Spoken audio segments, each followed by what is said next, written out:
And Scott is there with Conan, and Conan, like, his ears are doing this, and he really gets stiff, and he's looking, and Scott's like, what's up? And he hits the quick release, and from me to your flag away, there's a shitter that was right there, and we were a little bit over to this side, and Conan darts, he runs straight into the shitter.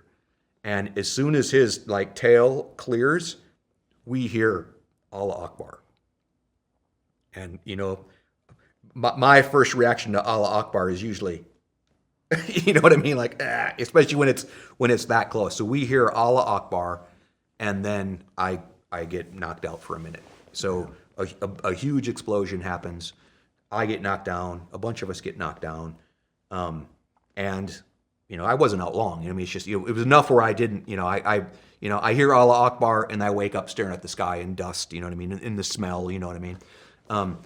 So we go around and we come to find out that dude was in the shitter.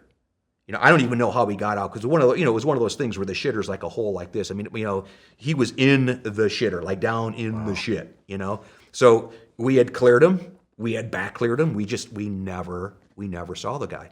So he was coming out to take us down, and Conan smelled him, heard him, and when Conan jumped on him, he detonated his S vest. So he had a vest on, he had the two poppers in his hand, and he took Conan down with him. So, not trying to be overly dramatic, but I believe Conan saved my life, and the entire headquarters element, because there was probably 8 of us just standing there. Yeah, I mean, if he had ran into your group and done that, probably would have smoked all of you. Yeah, I mean, he was 10 paces away. Yeah. And there's nothing we could have done. So I think as soon as he saw Conan, he yelled Allah Akbar and detonated himself. Yeah. So we repatriated Conan. Yeah. So I mean, I have a soft spot in my heart for those dogs. Yeah. Because there were multiple times we sent these dogs in to fight for us. Yeah. And they died by getting stabbed. They died by getting shot.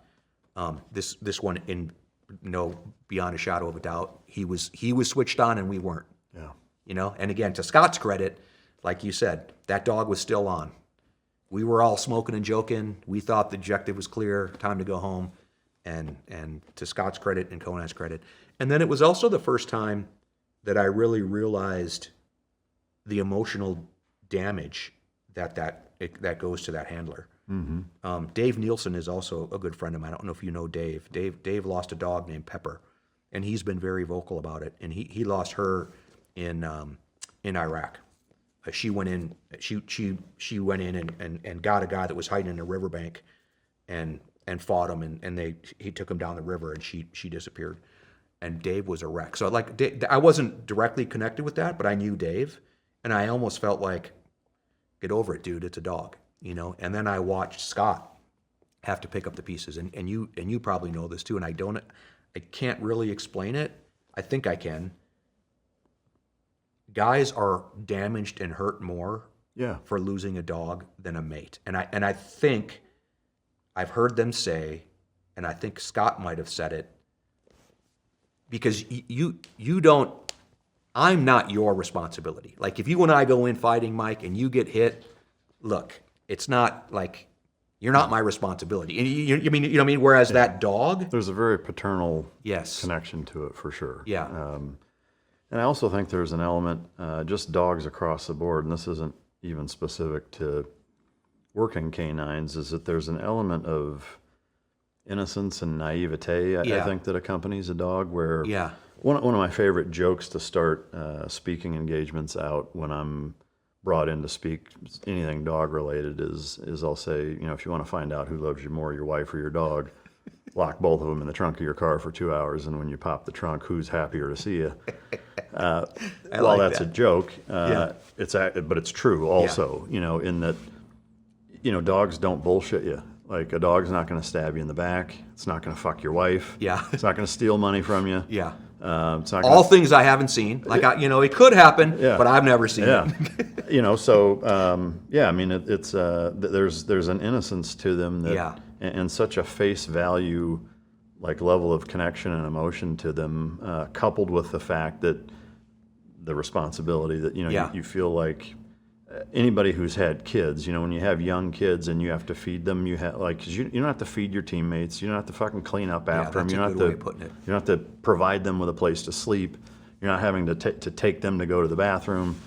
So from a responsibility aspect, it's very much like a toddler. You Yeah. have to do all of those Yeah. primary and elementary caretaking things for them. And so I think when you package all of those things together and then you see the selfless acts, accompanying those, and, I'd be lying if I didn't say that there is a piece of that in that, the dog doesn't rationalize danger the way we do. They're not stupid. They understand the difference between training and real world, and you see it, but nowhere near to the same degree that we do. Yeah. Like they're doing their job, and they're doing what they think you want them to, and what you've trained them to do, and sometimes when they go in that environment, they don't really have a concept, I don't think, of I could lose my life doing this. They're just doing what us guys do, and then that's it. Yeah. So I think when you put all those things together, it is just different.